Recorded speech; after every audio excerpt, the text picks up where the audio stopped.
How do you build a city on a swamp, on waterlogged mud, on shifting silt where even trees refuse to grow? To answer this, we must dive deep into the layers of mystery, engineering magic, and the beautiful madness of Venice, the city that by all accounts should not exist. The story of Venice begins not with a carefully drawn blueprint, but with fear. In the 5th and 6th centuries AD, waves of barbarian invasion swept across northern Italy, forcing terrified inhabitants of inland cities to flee. The frightened survivors sought refuge in the Venetian lagoon. At the time, this lagoon was little more than a collection of marshy islands, seemingly inhospitable and unable to support permanent life. Each island could barely support the weight of a human body. Step onto one of these soggy masses of mud, and you would sink waist deep. And yet, against all odds, a city would rise here. But what truly lies beneath Venice?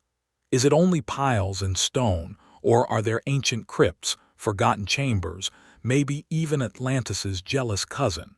To answer these questions, we must pull back the waters and explore the ingenious construction beneath the city. At first, it wasn't about building a city at all. It was simply about survival. The refugees who poured into the lagoon weren't architects or engineers. They were people desperate to live, and necessity forced them to invent an entirely new kind of settlement, one that could survive in a place no city should logically stand. These early Venetians knew they couldn't build on the water, but perhaps they could build in it.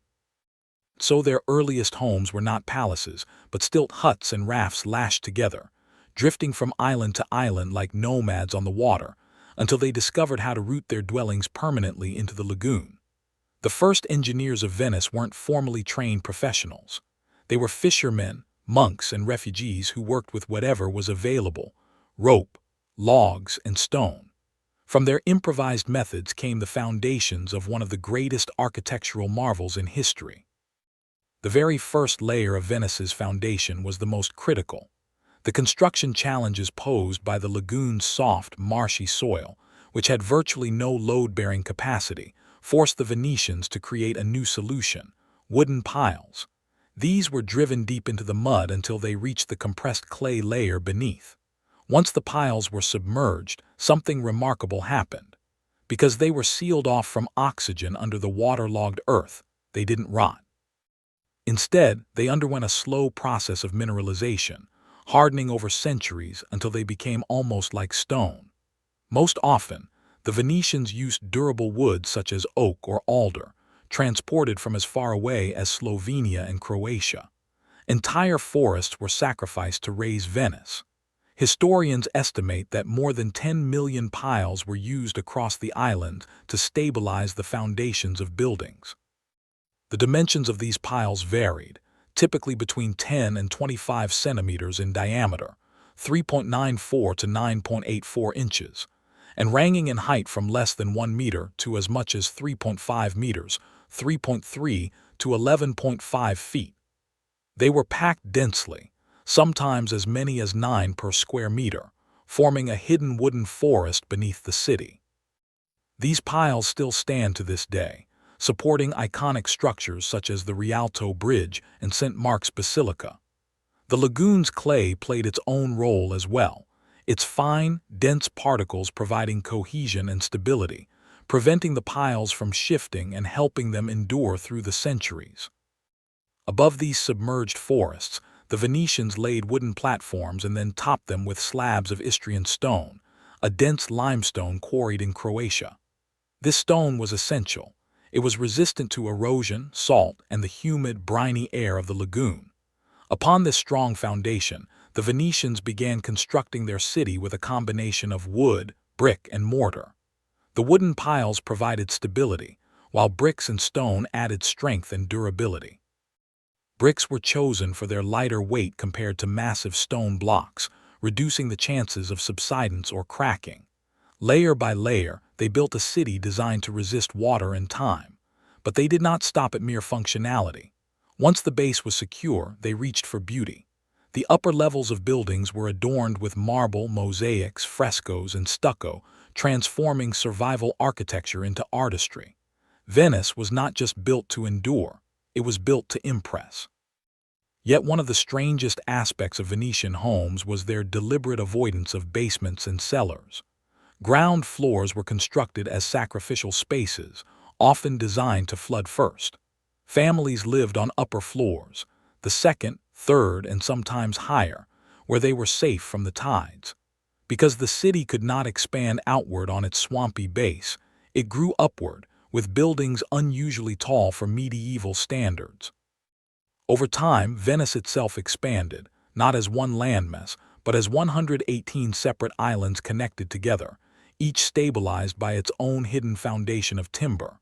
Below the surface, Venice was full of surprises. To secure fresh drinking water, Venetians dug ingenious wells that filtered rainwater through sand and clay. Hidden beneath palaces and churches lay crypts, tunnels, and submerged structures, many sealed for centuries. Even in death, Venetians adapted, creating floating cemetery islands such as San Michele where the departed could rest on the water. The canals that today inspire dreams of gondolas and romance were not accidents of nature. They were carefully engineered waterways, carved and directed by human hands to control the lagoon's waters. Yet, centuries of water and shifting ground took their toll. Some buildings began to lean, miniature echoes of Pisa's famous tower. To make matters worse, for centuries Venice had no sewer system, and waste flowed directly into the canals. Modern filtration systems have only recently begun to mitigate the problem. Still, the city adapted. Instead of roads, they built bridges, over 400 of them. Streets remained narrow, homes rose tall, and space was used with compact efficiency. By the 12th century, Venice had paved squares, cisterns for water collection, and a thriving trade network that would transform it from a precarious settlement into a global powerhouse. Beneath Venice lie even older secrets. Archaeologists have uncovered Roman-era clay pipes, drainage systems, and even evidence of buried structures predating the city itself. In 2020, researchers discovered what appeared to be the remnants of a Roman road under the lagoon, a ghostly trace of life before Venice existed. Beneath San Simon Piccolo's Baroque dome, legends whisper of sealed tombs and forgotten burials, where skeletal remains may still rest in watery silence. Today, underwater drones and laser scanners are mapping Venice's submerged base with unprecedented accuracy, revealing cracks, ruins, and hidden chambers that may hold the key to saving the city's future. By the 11th century, Venice had grown into more than a city, it was becoming an empire. Salt, once as valuable as gold, fueled its early fortunes, soon followed by the riches of the spice trade, silks, glass, and gems. At its peak, the Venetian Republic controlled a fleet of over 3,000 ships and a network of ports that stretched across the Mediterranean and beyond. But like all empires, it fell. In 1797, Napoleon entered Venice without firing a shot. The Republic surrendered and was handed to Austria, ending over 1,000 years of independence. In 1866, Venice finally joined a unified Italy, but by then it had already proven its resilience. Centuries of survival on water had taught Venetians to adapt again and again.